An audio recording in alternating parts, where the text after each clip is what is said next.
అంటే సక్సెస్ అంటే నా సక్సెస్ కాదు, మా స్టాఫ్ 250 మంది స్టాఫ్ ఉంటారు. అలాగే దగ్గర 1500 నుంచి 200 మంది 2000 చాలా మంది ఏం చెప్తారంటే డే 1 నుంచి ఏం జరిగిందో చెప్తారు. మీరు మీ స్టాఫ్ కనుక్కొని చెప్తున్నారు. అంటే వాళ్ళందరూ కష్టపడితేనే కదా మనం ఇలా ఉంటాం.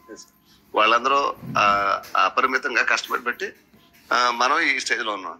సార్, ఇప్పుడు అమరావతిలో ఎందుకు ఇన్వెస్ట్ చేయాలని చెప్పి చాలా మంది అడుగుతున్నారు. రేట్లు పెంచారు, రేట్లు దిగి రావటం లేదు, కోర్ క్యాపిటల్ ఎంత రేట్లు ఉన్నాయి అంత రేట్లు ఉన్నాయి అట్లా.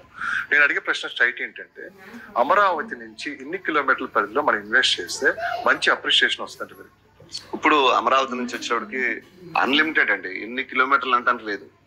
సపోజ్ 10 కిలోమీటర్ల రేంజ్ లో ఒక రేట్ ఉంది, 50 కిలోమీటర్ల రేంజ్ లో ఒక రేట్ ఉంది. అమరావతి నుంచి నేను మీకు ఇందాక చెప్పింది కూడా అదే. ఓఆర్ఆర్ వచ్చేవాడికి అమరావతికి మినిమం 30 కిలోమీటర్లు 35 కిలోమీటర్ల దూరంలో ఓఆర్ఆర్ ఉందండి. ఓఆర్ఆర్ నుంచి మళ్ళీ 15 కిలోమీటర్లు వెళ్ళొచ్చు. అంటే 50 కిలోమీటర్లు దగ్గర వెళ్ళినా సరే మీకు అందుబాటులో ఉన్న స్థలాలు ఓఆర్ఆర్ కి చేర్చి, హైదరాబాద్ ఓఆర్ఆర్ కి చేర్చి ఎక్కడా కూడా గజం 15-20 వేలలో ఎక్కడా ఉండవు, ఇంకా ఎక్కువ రేట్లే. ఇక్కడ మీకు విజయవాడ ఓఆర్ఆర్ కి వచ్చినప్పటికి మీకు ఓఆర్ఆర్ కి దగ్గరికి వెళ్లకుండానే ఎన్ఆర్ రింగ్ రోడ్ కి లేకపోతే national highway east bypass west bypass మధ్యలోనే 25 వేలలో ఇంకా తక్కువలో కూడా పోలిన చోట్ల దొరుకుతుంది. మీరు ఈ ప్రాజెక్ట్ చేపట్టినప్పుడు ఈ చుట్టుపక్కల ఏం లేదు? అవునండి, అవును. ఐ థింక్ అదే అనుకుంటా. ఈ ఫ్లైఓవర్ కూడా లేదు. ఆ ఫ్లైఓవర్ ఉందండి. ఫ్లైఓవర్ మేము ఇది ప్రాజెక్ట్ స్టార్ట్ చేసి 2.5 years అండి. 2.5 years అంటే అంతకుముందు ఎప్పుడు ల్యాండ్ పర్చేజ్ చేసి ఉంటారు? కాదు, ఇది డెవలప్మెంట్ రైతుల నుంచి.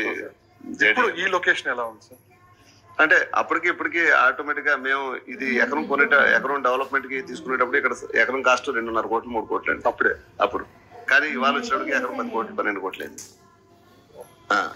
అంటే ఇక్కడ ఏంటంటే విజయవాడకు వచ్చినప్పటికి వాటర్ అండి, బ్రహ్మాండమైన వాటర్ ఉన్న ఏరియాలు ఎక్కువ. యాక్చువల్ గా ఏంటంటే ఇక్కడ వచ్చినప్పటికి 30-40 అడుగుల్లోనే మంచి వాటర్ ఉంది, 60 అడుగులు వెళ్తే మంచి వాటర్ ఉంది.